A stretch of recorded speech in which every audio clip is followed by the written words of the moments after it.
السلام علیکم ناظرین، میں ہوں طلحہ سکندر اور آپ یوٹیوب چینل دیکھ رہے ہیں۔ ناظرین، اسرائیل کو تسلیم کرنے کا چند ممالک پر کافی زیادہ پریشر ہے، دباؤ ہے، اس میں پاکستان کا نام بھی شامل ہے۔ ڈونلڈ ٹرمپ نے جو لمبی چوڑی ٹویٹ کی ہے اس میں کافی سارے ممالک شامل ہیں، فیلڈ مارشل کا نام بھی شامل ہے اور پاکستان کا نام بھی شامل ہے۔ اب پاکستان اس ساری صورتحال کا کیسے رسپونڈ کرے گا یہ دیکھنا کافی زیادہ انٹرسٹنگ ہوگا۔ سعودی عرب نے بہرحال صاف انکار کر دیا ہے، انہوں نے کہا ہے کہ ہم ابراہیم ایکارڈ کا حصہ نہیں بنیں گے، نہ ہی اسرائیل کو تسلیم کریں گے۔ تب تک نہیں کریں گے جب تک فلسطینیوں کو ان کا حق نہیں مل جاتا، انہیں ایک سیپریٹ ہوم لینڈ نہیں مل جاتی۔ اب ڈونلڈ ٹرمپ کی جانب سے کافی زیادہ دباؤ ہے ان ممالک کے اوپر جو ثالثی کا کردار ادا کر رہے ہیں ایران اور امریکہ کے مسئلے میں، اور امریکہ میں جو اپوزیشن پارٹی ہے جو ڈونلڈ ٹرمپ کے کافی زیادہ خلاف ہے، وہ بھی اس مسئلے میں ڈونلڈ ٹرمپ کے ساتھ ہیں کہ یہ جو کنٹریز ہیں یہ ابراہیم ایکارڈ کا حصہ بن جائیں، اسرائیل کو تسلیم کر لیں۔ سب سے پہلے آپ یہ سمجھ لیں کہ ابراہیم ایکارڈ ہے کیا۔ ابراہیم ایکارڈ ایک ایگریمنٹ ہے جس میں آپ اسرائیل کو تسلیم کریں گے، ان کے ساتھ ٹریڈنگ ہوگی، اور بھی جو تعلقات ہیں اسرائیل کے ساتھ وہ پھر بحال ہو جائیں گے۔ تو پاکستان کا نام بھی اس میں شامل ہے، حالانکہ پاکستان ابھی تک ابراہیم ایکارڈ کا حصہ نہیں بنا ہے، لیکن پاکستان کے اوپر دباؤ کافی زیادہ ہے۔ سعودی عرب نے تو صاف انکار کر دیا ہے، ایک انہوں نے اپنی ڈیمانڈ رکھ دی ہے کہ فلسطینیوں کو اگر ان کا حق نہیں ملتا، ہم جو ہیں اس مسئلے میں اسرائیل کو تسلیم نہیں کریں گے، ابراہیم ایکارڈ کا حصہ نہیں بنیں گے۔ اب پاکستان اس ساری صورتحال کو کیسے ٹیکل کرے گا، آپ کو بتاتا چلوں، جب کافی لوگ ہمارے خوش ہو رہے تھے جب امریکہ کی قیادت پاکستان کی کافی زیادہ تعریف کر رہی تھی موجودہ نظام کی، کہ ڈونلڈ ٹرمپ جو ہے فیلڈ مارشل کی تعریف کر رہا ہے، شہباز شریف کی تعریف کر رہا ہے، انہوں نے صرف اور صرف جوتے پالش کیے ہیں۔ شہباز شریف نے ایک ایسے بندے کو نوبل انعام کے لیے نامزد کیا ہے جس کا نام ایپسٹین فائل میں 38,000 بار آیا ہے۔ چھوٹی بچیوں کے اس نے ریپ کیے ہیں۔ ایران کے اوپر جو پہلا حملہ ہوا 200 سے زائد بچیوں کو شہید کیا گیا ہے۔ ایران کو بھی اس بات کا پتہ ہے پاکستان ایک 2 نمبر کنٹری ہے، یہ امریکہ کے حمایتی ہیں، انہوں نے ملک کی سالمیت کا سودا کیا ہے، ملک کی عزت کا سودا کیا ہے۔ عمران خان ہی وہ واحد بندہ تھا جس نے ایبسولوٹلی ناٹ کہا تھا امریکہ میں بیٹھ کے کہ ہم آپ کو اڈے نہیں دیں گے، افغانستان میں ملٹری سلوشن نہیں ہے۔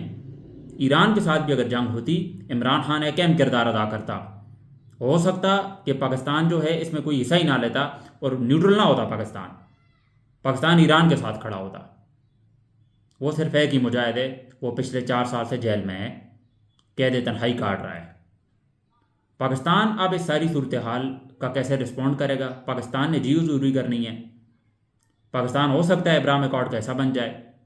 اور اسرائیل کے ایک سوشل میڈیا پلیٹ فارم نے جب یہ باتیں چل رہی تھی ابراہیم ایکارڈ کی، جب یہ سلسلہ شروع ہوا تھا آج سے 8-9 ماہ پہلے، تب وہ کہہ رہے تھے کہ پاکستان کی فوج تو بالکل ریڈی ہے اسرائیل آنے کے لیے بھی، وہ فلسطینیوں کو مارنے کے لیے تیار ہے، اسرائیل کی سرحدوں کی حفاظت کرنے کے لیے پاکستان کی فوج تیار ہے، $100 کے لیے۔ ایک فوجی کی قیمت $10,000 لگی تھی، انہوں نے تو اس قابل بھی نہیں سمجھا۔ ایک فوجی کی قیمت پاکستانی روپے میں انہوں نے صرف 30,000 روپے لگائی ہے پاکستانی ایک فوجی کی، یہ 10,000 کہہ رہے تھے، $10,000۔ تو پاکستان کیسے رسپونڈ کرے گا؟ پاکستان کوئی رسپونڈ بھی نہیں کرے گا۔ سائفر کیس آپ کے سامنے ہی تھا، پاکستان کی سیاست میں جو بیرونی انٹرفیرنس ہے ملٹری اسٹیبلشمنٹ کے ساتھ، اس میں امریکہ شامل تھا، امریکہ کا ہاتھ اس میں شامل تھا عمران خان کی حکومت کو گرانے کے لیے۔ تو پاکستان نے جی حضوری ہی کرنی ہے، پاکستان کی اپنی کوئی کریڈیبلٹی بھی نہیں ہے۔ ثالثی کا کردار ادا کرنے کے لیے بھی آپ کے پاس کوئی طاقت ہونی چاہیے، آپ کے پاس ایک سٹانس ہونا چاہیے، وہ پاکستان کے پاس بالکل بھی نہیں ہے۔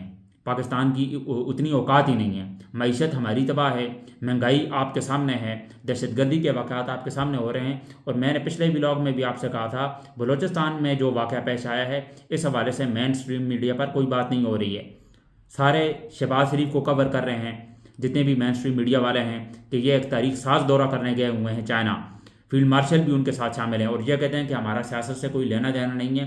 سیاست سے اگر آپ کو کوئی لینا دینا نہیں ہے، آپ تہران کیوں جاتے ہیں؟ آپ سوئٹزرلینڈ کیوں جاتے ہیں؟ آپ چائنا کیوں جاتے ہیں؟ آپ کا کام ہے ملک کی سرحدوں کی حفاظت کرنا، وہ کام آپ سے ٹھیک سے ہو نہیں رہا۔ اس قدر نااہل فوج ہے ہماری۔ میں چھوٹے فوجیوں کی بات نہیں کر رہا ہے، میں ایک عام سپاہی کی بات نہیں کر رہا، یہ جو ایلیٹ طبقہ ہے جرنیلوں کا، یہ انتہائی گھٹیا اور غلیظ ہے۔ جب سے پاکستان آزاد ہوا ہے، جب سے یہ ایک دن بھی چھٹی پہ نہیں گئے، پاکستان کی قوم کا انہوں نے بیڑا غرق کر کے رکھ دیا ہے، پاکستان کی معیشت کا انہوں نے بیڑا غرق کیا ہے، پاکستان کے جتنے ادارے ہیں ان پر یہ قابض ہو گئے ہیں، جتنے بھی سویلین ادارے ہیں، یونیورسٹیز ہیں، ان سب پر یہ قابض ہو گئے ہیں۔ خدا بن بیٹھے ہیں، اور سب سے گھٹیا انسان اب تک کا یہ جو آیا ہے اب تک، وہ field marshal general Asim Munir ہے۔ اس طرح کی فستائیت، اس طرح کا ظلم ہم نے پاکستان کی تاریخ میں سے پہلے نہیں دیکھا۔ تو یہ اسرائیل کو تسلیم کریں گے، آپ ان سے یہ ایکسپیکٹ کر سکتے ہیں۔ پاکستان کی عوام کا ان کے اوپر تھوڑا سا پریشر ہے، ویسے تو یہ عوام سے ڈرتے ہی نہیں ہیں، اپنے حساب سے یہ ساری چیزوں کو دیکھتے ہیں، کیونکہ پاکستان کی جو عوام ہے ان کے بھی ضمیر سوئے ہوئے ہیں، انہیں کوئی فرق نہیں پڑتا، مہنگائی کے خلاف وہ باہر نہیں نکلے، تو اس مسئلے میں وہ کیا نکلیں گے؟ پاکستان کی وہی فوج ہے جنہوں نے فلسطینیوں پر بھی گولیاں چلائی ہیں جنرل ضیاء کے دور میں۔ جنرل ضیاء وہی فوجی جرنیل ہے جسے آپ بڑا مذہبی سمجھتے ہیں، بہت بڑا انقلابی سمجھتے ہیں، کوئی انقلابی نہیں ہے وہ، فلسطینیوں کو مارنے والا انسان ہے وہ۔ تو یہ بھی وہی کر رہے ہیں، ان کا کردار بلکہ ان سے بھی زیادہ ڈارک ہے، ان سے بھی زیادہ گھٹیا ہے۔ ملک کی سالمیت کا سودا کیا ہے، اور ملک کی معدنیات کا یہ سودا کرتے ہیں امریکہ والوں کے ساتھ۔ تو امریکہ والوں کا ان کے اوپر اب کافی زیادہ پریشر ہے، ڈونلڈ ٹرمپ پریشر ڈال رہا ہے، اور یہ دبیں گے، یہ سیلیوٹ پیش کرتے ہیں، گھٹنوں پہ آ جاتے ہیں، جوتے پالش کرتے ہیں اس کے۔ I want to salute you Mr President, یہ کہتے ہیں ہمارے ملک کے پرائم منسٹر کہ آپ نے جو کردار ادا کیا ہے ساؤتھ ایشیا میں امن لانے کے لیے، وہ کردار کوئی ادا نہیں کر سکا۔ اس قدر گھٹیا انسان ہے یہ شہباز شریف، یہ ہائبرڈ نظام، یہ موجودہ نظام پاکستان کی عوام کو، مجھے نہیں ایسے جو حکمران اللہ کسی دشمن کو بھی نہ دے۔ اور یہ پاکستانیوں کی ہمت ہے جو اس طرح کے حکمرانوں کو جھیل رہے ہیں، اور ضمیر سوئے ہوئے ہیں پاکستان کی عوام کے۔ اور میرے خیال میں کہ پاکستان کی عوام کو یہی صحیح وقت ہے باہر نکلنے کا، پروٹیسٹ کرنے کا، احتجاج کرنے کا۔ ایک طرف ابراہیم اکارڈ کا پریشر ہے ان کے اوپر، اور یہ تسلیم کر سکتے ہیں، دوسری طرف مہنگائی اس قدر پاکستان میں زیادہ ہے کہ غریب آدمی جہاں پر اب بالکل سروائیور موڈ میں چلا گیا ہے، ایک وقت کا کھانا کھانا بھی اس کے لیے اب کافی زیادہ مشکل ہو گیا ہے، حالات اس قدر خراب ہو گئے ہیں پاکستان میں۔ تو ان سارے حالات کو اگر ہم دیکھتے ہیں تو پھر بدوائی نکلتی ہے ان حکمرانوں کے لیے جو انہوں نے اس ملک کے ساتھ کیا ہے، بیڑا غرق کر کے رکھ دیا ہے۔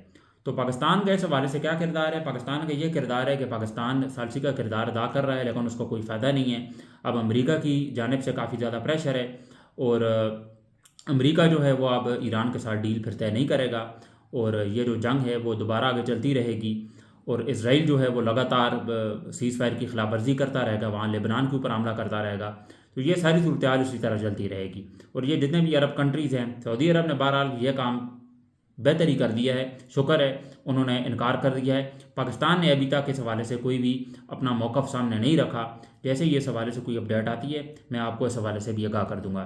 فی الحال یہی ہے کہ پاکستان ابھی ثالثی کا کردار ادا کرنے میں لگا ہوا ہے، اور پاکستان کے اندر بھی اس وقت جو سیاسی ماحول ہے کافی زیادہ گرم ہے۔ اگلے ہفتے ہو سکتا ہے کہ عمران خان صاحب کے ساتھ ملاقات بھی ہو جائے، اور 2 جون کو سہیل آفریدی اڈیالہ جیل جائیں گے۔ آج کا دن بھی ویسے ملاقات کی ہے، لیکن ابھی تک میں نے کوئی اپڈیٹ دیکھی نہیں ہے، اور نہ ہی کوئی ایسی ویڈیو دیکھی ہے جس میں عمران خان صاحب کی بہنیں اڈیالہ جیل کی طرف گئی ہوں۔